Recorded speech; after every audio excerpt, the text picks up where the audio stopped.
Hello, friends. This is Alyse from the Newark Museum of Art, and this week we're reading I'd Like the Goo-Gen-Heim, written and illustrated by A.C. Hollingsworth. I don't know if you've ever noticed there's dedications inside some books, and this particular book is dedicated to Cynthia and Charles, my mother and father, the greatest.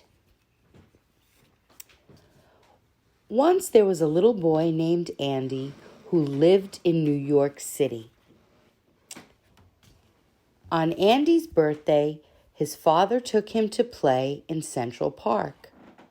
But Andy's father fell asleep. As Andy was playing with his balloon, it was caught by a lively gust of wind. It blew over the trees and was trapped by a tree limb on Fifth Avenue. As fast as his feet could carry him, Andy ran over and got his balloon and sat down on the curb to rest. As he looked up, he saw a wonderful sight. He saw a beautiful building. It seemed to smile at him. It was different from any other building he had ever seen before. It wasn't as tall as a skyscraper, nor as long as the Metropolitan Museum, but nevertheless, it was the most beautiful building that Andy had ever seen. Andy asked a lady the name of the building. "It's the Goo-Gen-Heim," she said. Goo-Gen-Heim. Andy repeated the name several times until he could say it just right. Andy crossed the street where he saw a tremendous crowd waiting to go into the magnificent building. Andy decided to follow the line, even though it was long. He didn't mind waiting because he was thinking about what he might see inside. His patience was soon rewarded, and he was bouncing past the admission booth. Andy stood in the center of the floor and peered around. He looked up and saw the most beautiful sight he had ever seen. It was a design like a giant flower. He looked around at this wonderful place with its grand pieces of sculpture that towered over him. He did not know what they were, but they were beautiful in a strange way. As he turned, he saw a winding ramp that seemed to go up forever. Andy started to go up the ramp, but he noticed everyone going toward an elevator.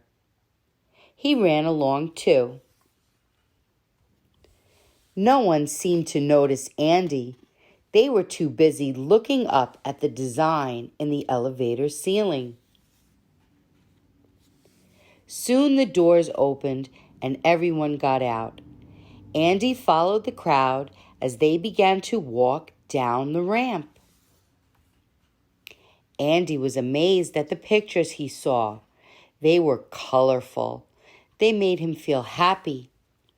No one seemed to mind when Andy asked questions. They seemed happy too. He liked the first painting very much. It had lots of nice colors. He asked someone the name of the artist, and Andy repeated, Kandinsky. Kandinsky. "Whose work is that?" Andy asked. "Why, that's the work of Franz Klein," someone answered. "Picasso, Leger, Rouault." Andy was having the time of his life. Before he knew it, he was standing at the foot of the ramp. He had seen the entire exhibit.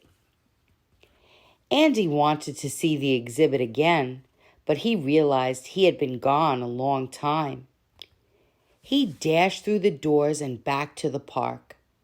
His father was just waking up. "I'm sorry I fell asleep, son. Tell me, what would you like for your birthday?" Without any hesitation, Andy said, "I'd like the Goo-Gen-Heim." The end.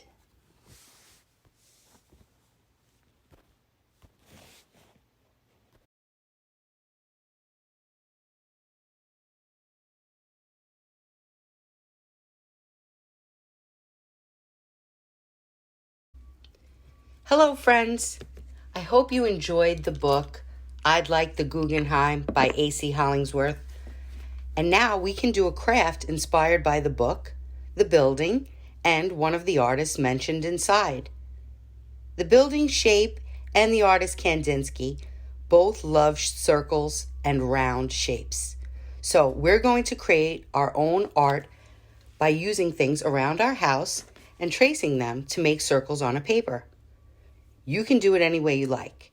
You can overlap circles. You can lay circles inside of each other. You can do colored circles, or you can do black and white.